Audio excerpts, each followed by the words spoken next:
you've written a script for your solo podcast and you're writing that solo podcast like you always do, and then you record that episode and you end up sounding kind of like a bot maybe reading a textbook. If that happens, that's kind of how an episode can fall flat. It sounds like an essay being read aloud. And doing that can really kind of break the connection or even break the trust that you have between you and that audience of yours. Or at least it might cause your audience to just move on to the next recommended video in their playlist or the next podcast episode. The way that you use your voice is really important when you record an episode, but it has a lot to do with the scripting process too.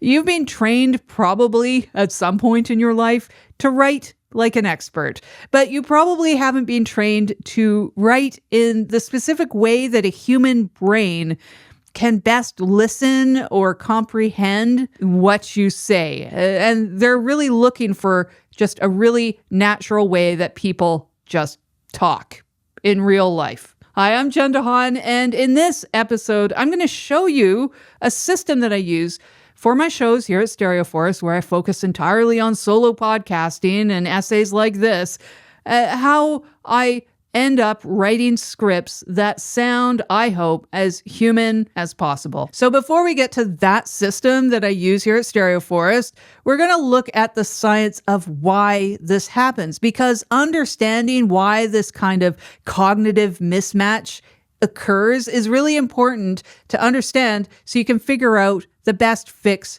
for you and why this is going to help you at all.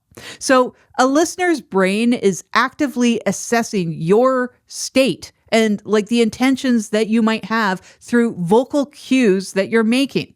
And research has shown that like a monotonous flat voice, which is one that kind of lacks variety and tone and expression, like the ups and downs and volume or the changes in cadence, that humans perceive that kind of delivery as really a deficiency in communication.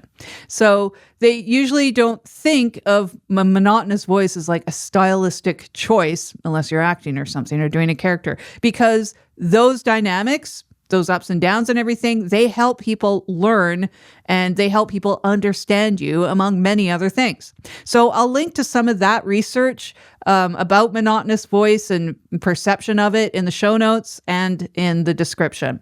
So the robotic or that really artificial quality from reading a script, especially if you're new to doing so, that can cause a disengagement because it goes against the brain's expectation of sort of that natural human vocal modulation that we have when we're just talking between people, right?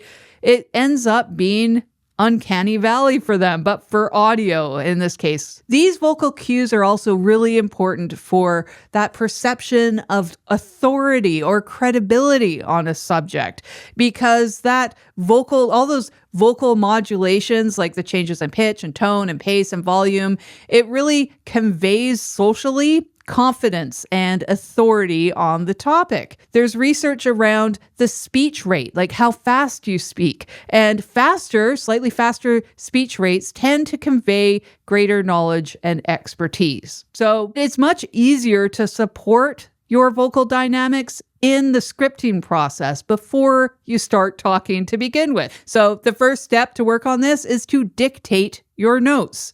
So a lot of people, they just don't write how they talk. This is normal. Not everyone, because there's exceptions because all of our brains are wired differently, of course, or you might have worked on this specifically in the past and you have reps on it. But if this is you, new to it, and you are used to writing essays and that's kind of what you're doing for your show, you can switch up from typing your scripts to instead dictating them, speaking them out. Now, why would you want to do this? Educators and business people, business leaders, the experts out there are highly trained in writing. That's what we've done for decades. Literacy is important. We've practiced it all, right? And you've spent decades learning to write with all of these complex sentence structures, maybe long sentences and words. But these are the things that we write, and they kind of aren't necessarily how we just talk in real life. For example, I'm not gonna write gonna in a written article that I put out there on the internet, but I use it a lot in podcasts, apparently, according to the transcriptions. So when this formal or written language is just spoken aloud, you go to an article you wrote on the internet and read it for your podcast episode. It then creates what researchers sometimes called a modality mismatch.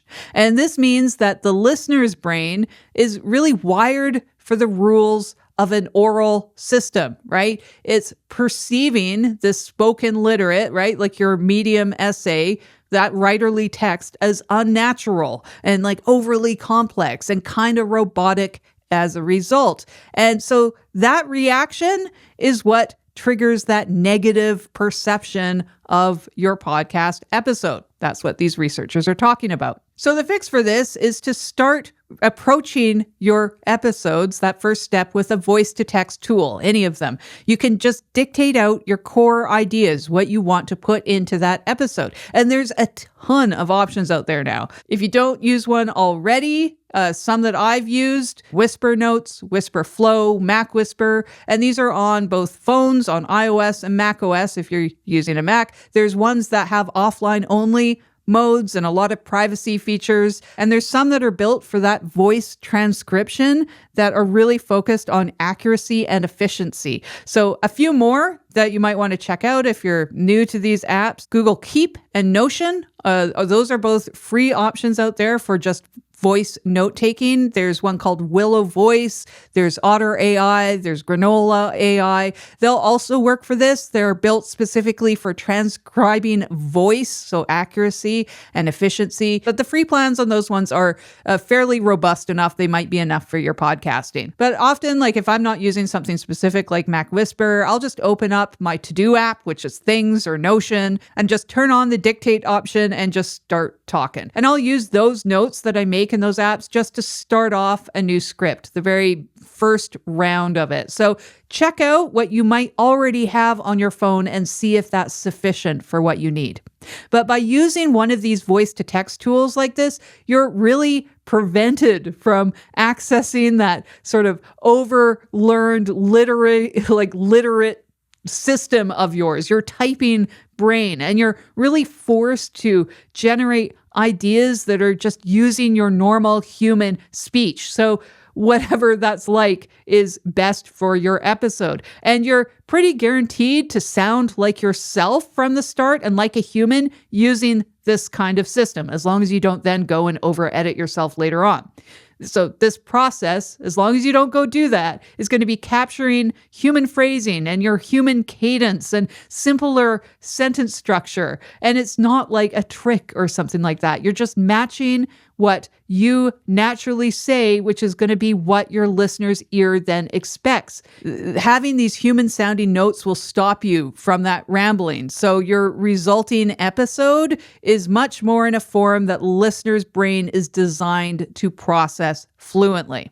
So now that you have this file of notes already in your natural speaking voice to start off with, then you can start forming your script and lightly editing it from there. And those are the next steps. So the second step is to do a draft that's like a signposts draft. That's kind of what I call it. So you have this draft, it's in your natural voice. Now you're going to refine it for the listeners so it's easier to understand where they are in your episode and where you're going with that information. So these signposts that you're adding into your script are called discourse markers in academia. So a study on this particular thing found that people comprehend their lectures better, learners, when the discourse markers were included in the lecture. So this is some learning that you can bring to your podcast episodes to help your listener out. And this is because these signposts signal the structure of your episode. And they do things like they tell your listener what's relevant to them. And this helps them remember what you said in the episode so you can tell a friend and get them to listen too. See, that was a signpost right there, if you heard it. But seriously, it helps students remember their lectures in university. And this is called the cognitive load theory in the papers. And it just means that the human working memory is pretty limited. Like it has a lot of bottlenecks in it. For instance, you can only hold about 5 to 7 pieces of information for a short period of time. So if a task like listening to an hour-long episode that's informational and really, really dense, the comprehension and retention of your listener can fail because the working memory is just overloaded. So you can help with that. If you have like a wall of ear text, you're going to hit your listener's overload and the episode fails. So you can help with that, right? This part of the system, this signposts part of the system, it deals with that. It adds those signals so you can tell your audience what to do, basically. It's going to help their active working memory.